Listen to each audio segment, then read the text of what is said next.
Welcome back to the Lanterne Rouge Cycling Podcast, the recap of Stage 6 of the Criterium de Dauphiné, the easy medium mountain stage where I said everyone will hold their fire in reserve because we've got two big mountain stages coming on the weekend. You'll have Remy Rochas fighting against, Matteo Verscher, and Decathlon will do nothing. Mate, there's no team time trial. It's mountains, so the people don't wait in this peloton. It was a crazy stage, but I'll let you go over the parkour first. This is one of the stages of the year, I think. So, yeah, if you want to watch it or watch the highlights, it's definitely worth watching. But it's not that crazy a parkour. 183 k's from Saint-Vulbas to Crest-Voland. It's got a flat 60k start, a little hill, but like rolling. I think it's narrow roads, though. Then they do some gradual climbing to the Col du Granier, more like 20 k's, 4%, with a bit of up and down. Then another long valley, 60 k's, absolutely flat valley on big roads. And then they do two climbs. They do the Côte d'Héry-sur-Ugine, 12 k's, 5%. Not that hard either, a regular big road. Technical descent. So then they do this really fast technical descent, cross over a bridge left, and the climb starts straight out of this bridge descent exit. This descent was really like important for how the stage played out, I think. And then the last part of the climb is 6k, 7.5%. That is not scary. None of those numbers are like 6k, 7.5%. I mean, that is breakaway. What is that? It's not going to be big GC gaps. This episode is brought to you on by Morton. Maybe some of the riders forgot to fuel properly today because we saw huge GC gaps all over the road. And we had no coverage, which is like, it's bittersweet. It's like Schrodinger's coverage, Benji. I think if there was TV coverage, we don't get this break. Oh, really? You think the reason that we got this breakaway is because people in the peloton were like, let's target bully the audience of our sport a little bit? Is that what you perceive, or? I think I actually don't know why. Maybe it's because the directors can't see what's going on in the car on the TV. So it makes no, I just believe that if you're watching break formation, it's not going to be as good. Okay. Anyway, we have a large breakaway in this race, and to be clear, we didn't see break formation like you say on a TV, so we have to kind of think about how this group formed, because if a 60-man peloton, Patrick, goes on the front, then there's a few options. Option one is there's a split in the peloton. That's an option. The other option is multiple groups went off the front, and in doing so, merged into a larger breakaway. And I can't actually say for certain which of the two happened at the start of this stage, because I've seen some pictures of break formation, and it looks like smaller groups were forming, but it's also so large, this peloton, that this peloton, I'm already calling it a peloton because it's 60 riders. That's my actual point here. It's so big that it sounds like a split, but the consistency is what is remarkable to me, because in a 60-man breakaway, you on paper say, okay, there's a very dangerous GC rider that jumped into there. And there are some dangerous riders in this group, but not someone that the average Dauphiné watcher would say, that's the GC rider in that breakaway, like a Jai Hindley, for example, at the Tour de France a couple years ago in, was it stage 7 or something, over Marie Blanc, I think. But in this specific stage, there were 3 riders in this breakaway under 2 minutes. Armirai for Visma together with Affini and Hagedis. Armirai is on a minute 20, but on paper, climbing-wise, not strong enough to be a danger in the coming days. If he turns out to be in the yellow jersey by 3-4 minutes at the end of the day, is how I look at Armirai.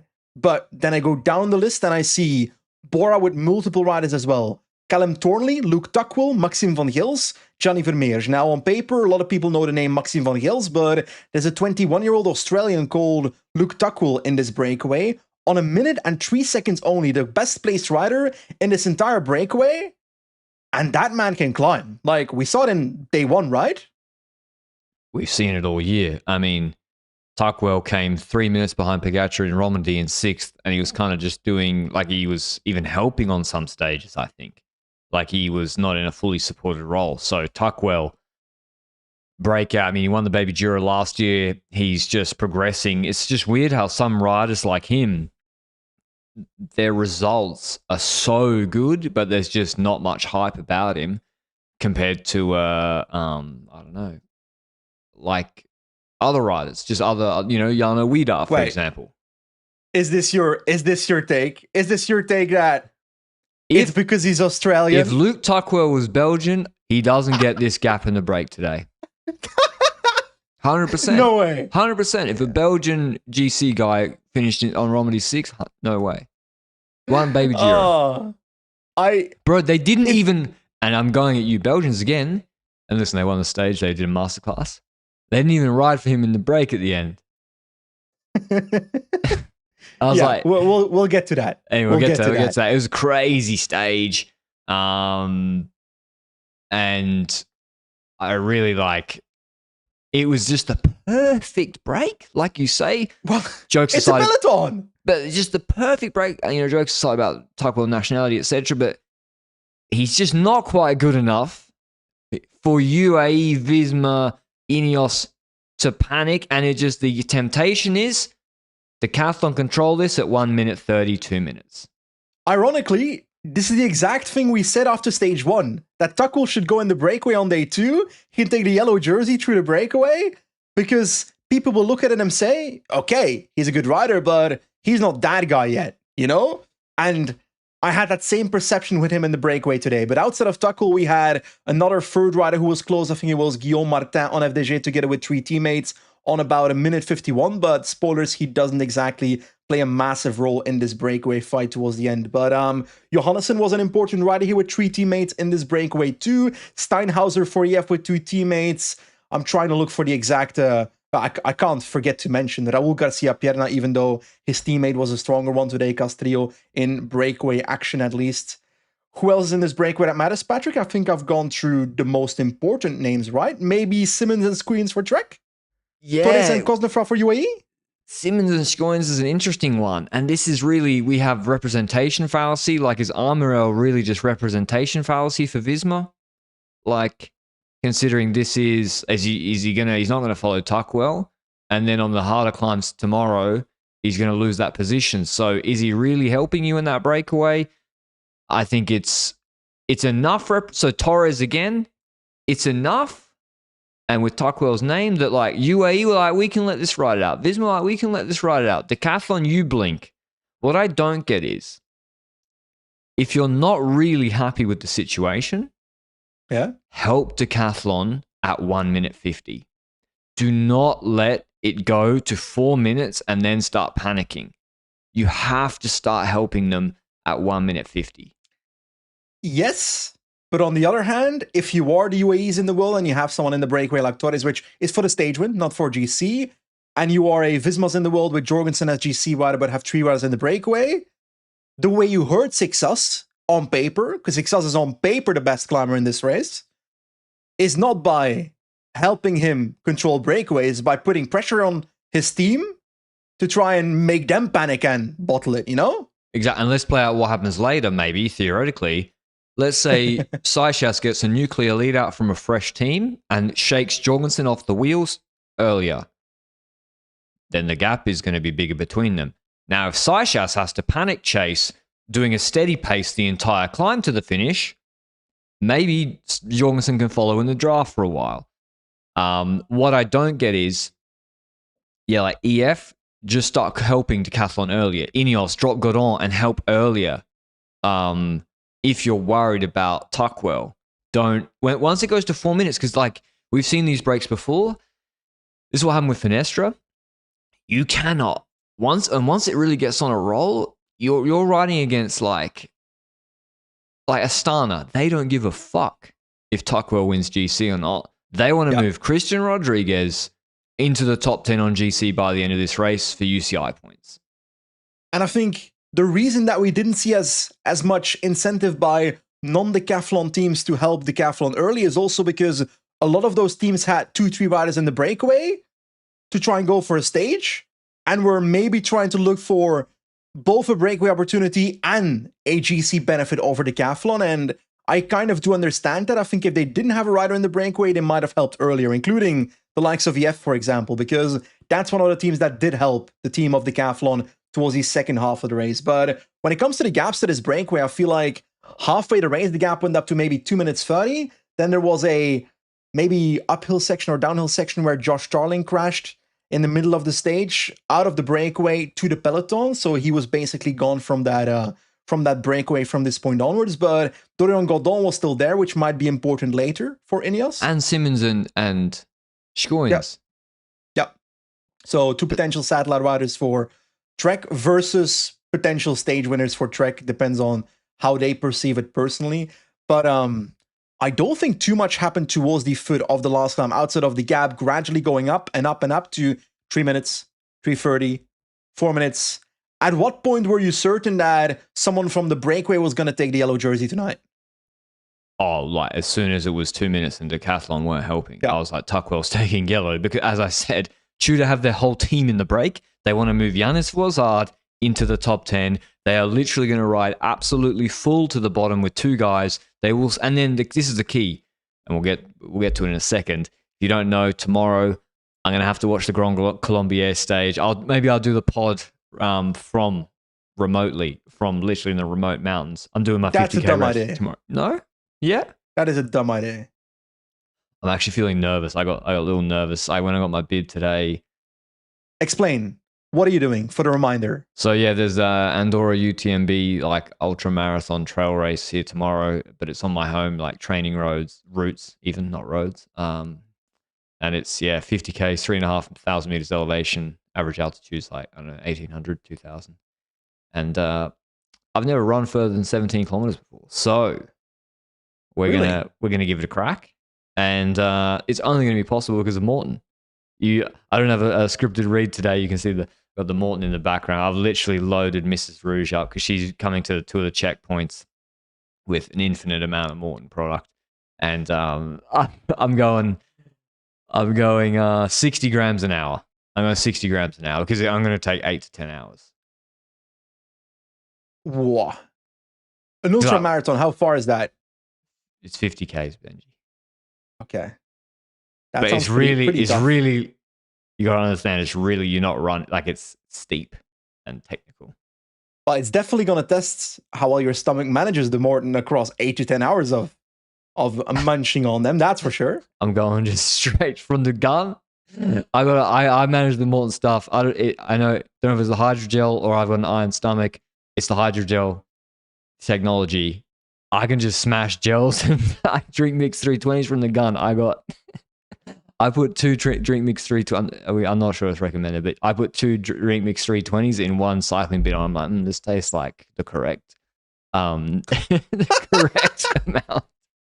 So I'm just going. I'm refusing to bonk tomorrow. So I'm loading up the Morton, and thankfully it's a product you can trust to actually get you through. So go and check it out. Supports the show.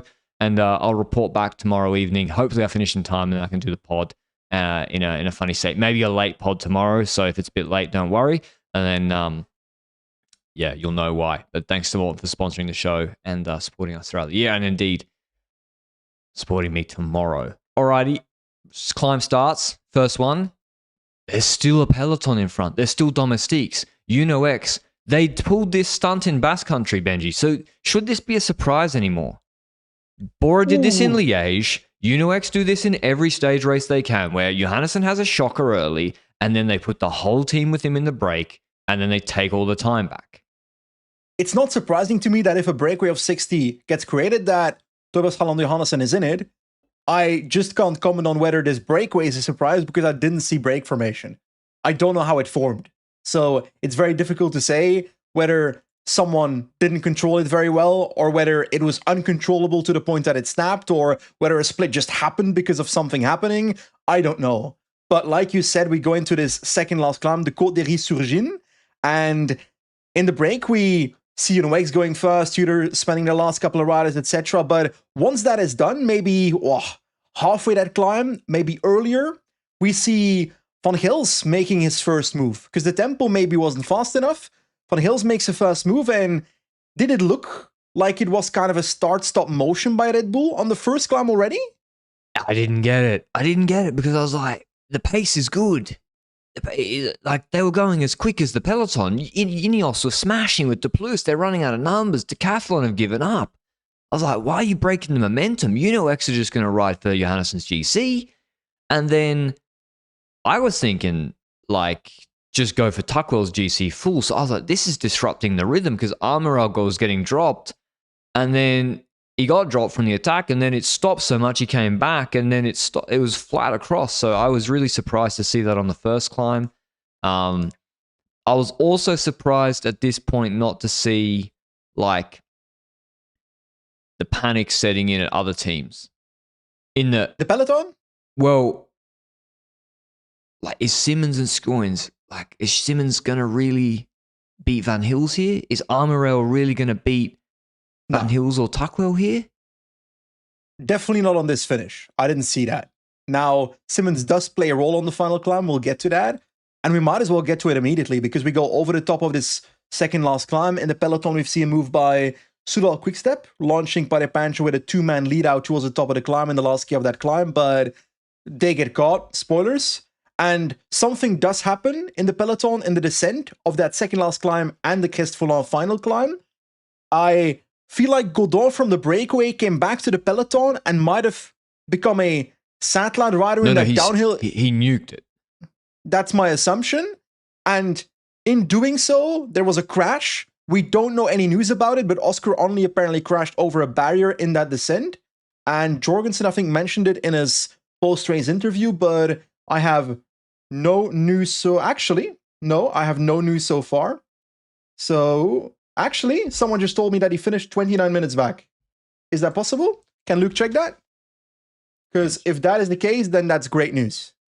That's great news if that's the case, because indeed, Jorgensen, we just saw on the tour tracker that that he'd crashed on that descent. That descent was very technical. He did. And Luke confirms that he's finished. That's very good. Because when Jorgensen then said, he saw him go over the edge. And so you're like, everyone just starts thinking Gino Maida. It wasn't, I don't think, that higher speed, but yeah, thankfully he finished. That's really, really good news. That's much better news than I was expecting, frankly. I thought he's out of the tour, like, immediately. Yeah, I was because Godon was smashing that descent, and it's key here. He splits it, and then at the start of the climb, he like straight up nukes it, and this is where I was like, yeah, it didn't help Ineos in a way. The only crash aside, Godon helped launch Seychelles basically, and Vauquelin's dropping. And the gap is now out to, it's like 3 minutes still, 3+ minutes to Tuckwell. Tuckwell's no slouch. And, it was still like 340, 350. Didn't come down that much. Bora gets to the final climb, and it's very clear Tuckwell's going to ride his pace. In fact, he was riding a pace. Van Hills, they're going to go for the stage win. I'll be honest, I'm not sure how you feel about it. I'm kind of okay with it. In hindsight, especially, but I'm okay with it because if Van Hills goes for the stage, other people are gonna relay with Tuckwell anyway to go for their chances for the stage, you know? So it's not like he'll lose a massive amount of time because Van Hills is not pulling for him. Because indirectly, if Van Hills attacks on the climb, which he does with about 5.3 kilometers to go, isn't that just a very long reverse lead out, Patrick? If people pull for Tuckwell. Exactly. And this is, Simmons pulls for Tuckwell whilst Ayuso and Schelmoser are chasing behind, and Tuckwell might finish ahead of them in GC, and Seychelles just goes. So Seychelles launches. There was already a split in the peloton in the peloton when the climb started because of the descent. Seychelles goes. He's got Del Toro on the wheel. Jorgensen suffering, and we see that they're following him for a while, and he's not getting a pull from Del Toro, but he's just working into this gap. Gap's not coming down that fast because Johannesson's just pacing as well. Johannesson's here for GC2. He's now back into, he's only 12th. Actually, Johannesson was really playing for the stage. Tuckwell then bridges across to Van Hills and Johannesson. And Torres. Sorry, Pablo Torres, very, very good today. And Del Toro, he's playing hey, Paul Seychelles, you close this guy. I got Pablo Torres up the road. It's not real, but it's real enough that... Patrick, is Isaac Del Toro a champion? I say he's a smart but no, that's not true. I think so too. Del Toro literally has one way of riding and one tactic, And if his main competitor is someone significantly more nervous than him, it is the correct way to ride, and he rode the correct way today. I don't mind that at all. Like, I looked at this finish yesterday and I said, I don't necessarily expect big differences in GC, which that's wrong. But I also expected it to be a good climb for Del Toro. Now, Perfect Del Toro climb looked for him. really comfortable in the Wheel of Success throughout the entire climb. Almost too comfortable, where you're starting to think, okay, maybe I expected Paul Success to put more pressure on Del Toro on this climb, even though I didn't necessarily see Success drop Del Toro on this climb specifically before the stage started. But because the race was so selective, you're starting to think it, because you do expect it on paper to happen tomorrow on the Grand Colombier. But to continue onwards, to give some respect to the breakaway here, I'll continue on with the breakaway for a bit. Like you said, Simmons was pacing Tuckwell behind, who then bridged towards the front. And from that point onwards, Tuckwell keeps pacing for Van Gils with Han Johannesson in the wheel as well. So we were basically going to the last 600 meters and his own in GC. That breakaway. What, sorry? And his own GC. So it's at this point, when it's the three of them, it's obviously totally fine the way Bora do it. Exactly. Now, looking at those three riders up the road, it flattens out towards the top, right? And Van Gils is pretty good as a sprinter, but Holland Johannesson is also pretty fast. So it wasn't 100% certainty, but in the end, Holland Johannesson launches it. Van Gils comes around in the last bend and basically slaps over him and wins the stage. So Maxim Van Gils wins after a pretty roller coaster season so far, with the crash caused by Jan Christen at, I was going to say Strade Bianche, but it's Spanish Strade, Classica Jaén. And he's back, he's in good form, and he takes a victory here. And it wouldn't shock me if he's fighting for another stage win in the coming 2 days, if they go to the breakaway those days, depending on break formation. But while this was happening, what's happening in the peloton now? Seychelles keeps just pressing on, keeps that pace like Fornardèche, like we saw on other races this year. And Jorgensen's on a gap. Seychelles stops for a bit. Still Toro to pull. Jorgensen comes back to the wheel. Seychelles presses on again on like a false flat section. Jorgensen just starts doing his own pace. It looked like the Jorgensen, because we've seen the full blow up before, didn't seem quite like that today. And Seychelles presses on. Then Del Toro eventually starts to relay, because also Del Toro, he lost a minute to Jorgensen in the TTT. He has to take time on him. Okay, he feels good. It levels out. You're not going to get countered. He starts to relay. Both of them were, I don't know, they weren't going that quick. Like basically Jorgensen got put on his gap and then stayed on that gap. We see Trek were doing a team time trial. Skjelmoser and Ayuso just pulled together. Jürgen Nordhagen, who got split on the descent, he comes back doing his pacing gimmick. Not sure if he's friends with Almeida Del Toro, but he's doing the pacing gimmick.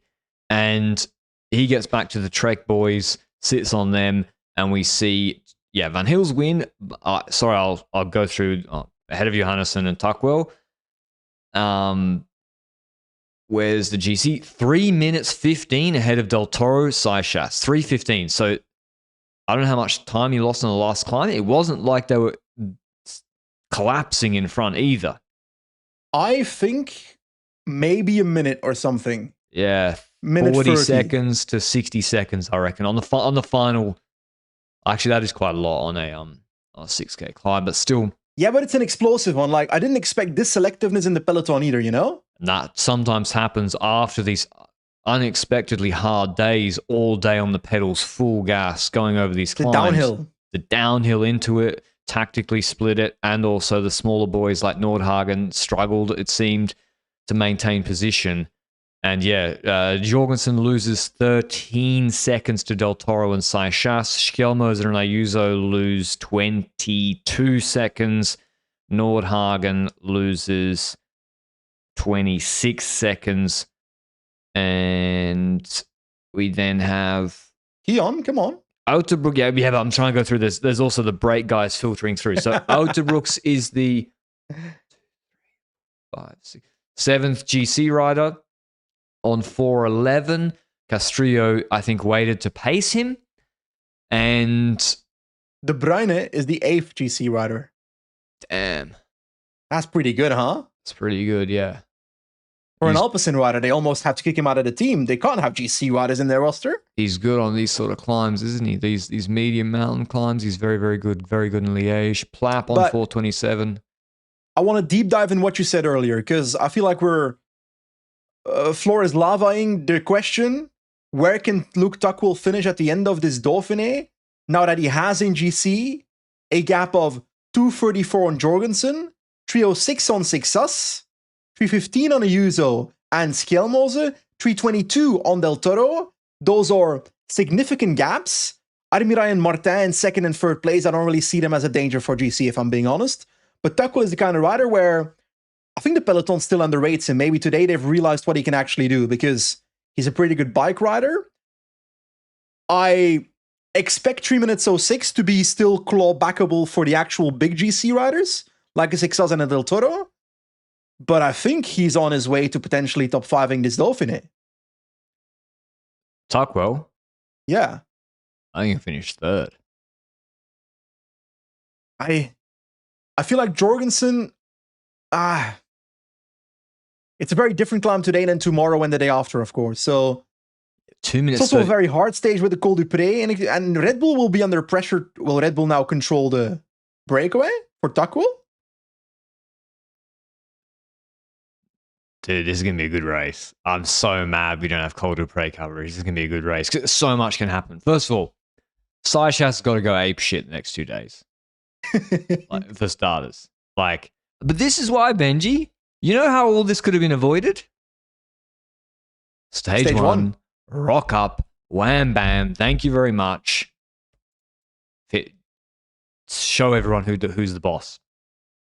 Now it's trickier, because Del Toro's going to play it like. Del Toro's going to be like, well, you need to win Dauphiné. You need to take time on Luke Tuckwell. I think it'd be very convenient if you do the pacing. You need to win this more than me. So I can't wait tactically. So yeah, GC-wise, all right, so Tuckwell's got to defend. His goal will be podium, I reckon. Because frankly, I do think Saichas, the 3 minutes across the 2 stages, he should be able to take. Even if it's top 5, it's still a great result for Luke Tuckwell. Like, I kind of saw him as like a competitor for top 10 in the first place. So he's definitely a rider that can stay up there in GC, but it's definitely not an easy 2 days, because if we look at specifically tomorrow, 133 kilometers from La Bridoire to Grand Colombier. We know that climb quite certain from the mythical Tour de l'Ain 2020, Patrick. And then it was also in the Tour de France that year with Roglic winning it, I think, maybe twice. I'm not completely sure. Might have been Pogacar at the Tour. Could have been either way. Doesn't matter too much. Anyway, there's some climbs in the first 30 kilometers, 3 categorized climbs, but they're smaller and not super steep ones. And then we've got another climb halfway the stage, the Lacet du Grand Colombier. This is different from the Lacet de Montvernier, I assume, which are those like hairpin climbs, but maybe these are also hairpins, and maybe that's what Lacet means. But that to the side, there's 2 climbs in the last 40k. Then we've got the Col de Richemont, 7.7k, 6.1%, with a similar length descent afterwards towards the foot of the Grand Colombier, 8.5 kilometers at 10%, where we are. The one thing about the stages, I would say, on paper, Paul Sixas wins this stage for me. But what if a 60-man breakaway gets away, Patrick? That's what I'm saying. That's what I'm saying, dude. Like, it starts 5k, 6%. I'm ready to just go on the break for the lols again. Just every day. Just go on the break again. Because they're like, well, you dropped it, yeah, today. You just go in. And then it's like, oh, well, every climbing rouleur will go in. And Van Hill's like, well, I can win the stage again. Then all of a sudden, you got 50 guys. The difference is, though, it is harder to get a big break because the rouleurs can't survive this break formation. And then the valleys are much shorter. So you got a 16k valley. To counter that, the peloton domestiques like Bissiger and Hole will also not easily get over the first 2 climbs. Hole will. Bissiger gone. So they also got less domestiques in the peloton to crawl back a weaker breakaway too. So and after depends today, on how you see the balance. Ineos won't help control anymore, like they did today. Vauquelin's out of it. Red Bull might. So that's the thing. The Red Bull, they got the yellow jersey. They got a big gap. Yeah, but they will have to let guys on 3-4 minutes in again. If they try to stop the 3-4 minute guys getting in, they will kill themselves in break formation. Is it dumb to hedge both? Is there a way you can have one rider like a Martinez and a Van Gils in a breakaway while still holding enough back to keep the gap at 4 minutes if possible? So who they got? Nah, Van Martinez, Van Gils Gils is on 6 minutes. Both are on 6 minutes.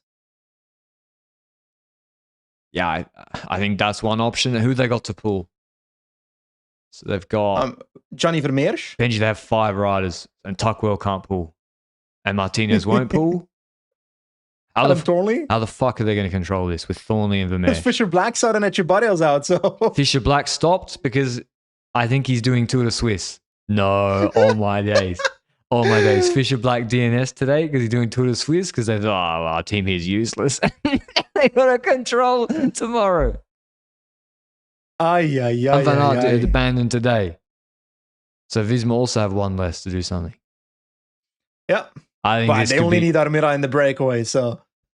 Yeah, Visma should put Armira on the breakaway and then be like, he's our GC rider. It's true. Yes. I think this could be a shit show, to be honest. How did Ben Healy miss a 60-man breakaway, by the way? Because you picked Simmons the other day. Benji, you picked Van Gils yesterday, by the way. Because they did a magic job on stage 1, and then they threw out their whole racing ethos out the window and started racing like Visma and Sky. No, because they had 3 riders in the break. McKellar, Quinn, and Steinhauser, just not Healy. Oh, yeah, that's crazy. Yeah. I don't know, because we don't get to watch break formation, but maybe that's good we can't, because then it wouldn't be a good break. No, we can't speculate. So who then tries to go in the break that's in GC tomorrow? Valentin Paris-Peintre. Yeah, I'll add Ramses, Lars Kraps, just do it again. Plappy. Why not Plapp? I agree. Vauquelin. I reckon Vauquelin's going to go on the break. I 100% think he's jumping. I was going to say something, but then I realized that I have no clue what I was about to say, so I guess I'm saying nothing. I think Tudor are going to do it again. Just do the same thing again. If you're Ineos, don't you just send Carlos Rodriguez in a breakaway or something? Because Vauquelin's already on 3 minutes 15 GC. Only's on 29 minutes and might not start tomorrow. Yeah, I agree. They're not going to control it. I think they're going to go on the break. Yeah. So, and UAE hate controlling, so they're not. They'll put Vermarker in or Torres in again. Torres could probably win from the break tomorrow. It's a better climb for him. I think he can. Yes, but I also think there's other people that will be in the breakaway that can beat him. I don't know. He was Johannesson. I'd put above Torres on it, based on what I've seen about Torres in this race so far. Yeah, but I don't think Johannesson, Tuckwell level guys will be allowed in again. Okay, yeah, that makes sense. Well, Kian in the break. Who's going to stop them? I don't know. 3.5 Red Bull domestiques and Decathlon who clearly couldn't today. I think this could be a free for all, honestly. But I think Decathlon got to keep it simple. They got to control this, and they got to set your boy up. And I think Saishas wins. What's the point of having a user and scale moles in a team when you can't attack with one of them into the breakaway at the start of the stage, Patrick? Come on. They won't do that, but it's a funny hypothetical. What do you think? Break or Sexas or Del Toro chillin'? Sprints in. I'm going to go with Paul Sixas tomorrow. Yeah, I think so too. But it wouldn't shock me because I feel like we went from Del Toro was a great rider to Del Toro can't climb at all to the point that we're now underrating him as a climber on climbs that actually fit him. And on paper, tomorrow, Sixas fits better than Del Toro on that climb. But it wouldn't shock me if he can follow. I think 15 minutes, 7.5%, where Saishas does like pretty steady pacing. That is good for Del Toro. Tomorrow's, the start of that climb is 4Ks, 12%. It is completely different requirement. I got a hot take. He might pace himself like Mobra. Can Nordhagen follow Seychelles? Okay. I think it's time to stop the podcast. Okay, who is like the best rider that is disrespected enough to go in the break tomorrow? I think Alex Baudin got to go in that break again. I think so too. He's on 3 minutes 38.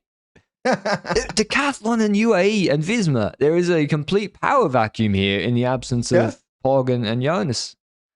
And the absence of half the team of Red Bull. Yeah. I think this could be a cracker. So I'm ashamed I can't watch the end of it. I'll follow it as best I can, and then I guess you'll listen to me recapping watching it walking down a hill. So that's your problem. Don't worry, I'll keep notes so that you have the facts. Yeah. But I'm glad that Only's okay. That's really, really good. Well, it's not great he crashed, but like it could have been much worse from what it sounds like. And I'm really excited for tomorrow's stage. We've got any other racing on this weekend? Baby Giro starts Sunday. Women's Copenhagen Sprint tomorrow.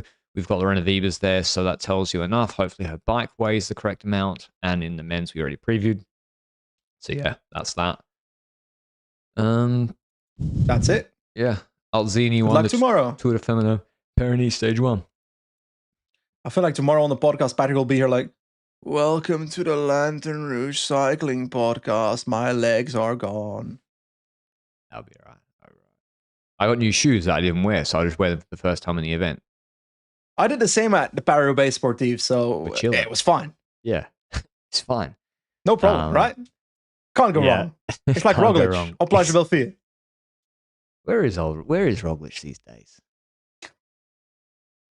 I wish he was here. Imagine I need Roglic in this Dauphiné. That would be the icing on the cake. Imagine he's like tomorrow, like he just attacks you in tackle. Yeah, but he's gonna beat Tadej Pogacar to the Swiss, right? Why not? Right? All I've seen is Pog just in the weight room. I think Pogacar's gonna. How are there so many Swiss. photos of Pogacar doing leg extensions? I see one every day. Is it? What is going on? I don't know. He looks lean though, so I reckon Pogacar in Swiss is probably going to be different to the last time he raced in Switzerland. It would be my guess. Thanks for listening as always. We'll see you with a recap tomorrow. Ciao, ciao, ciao.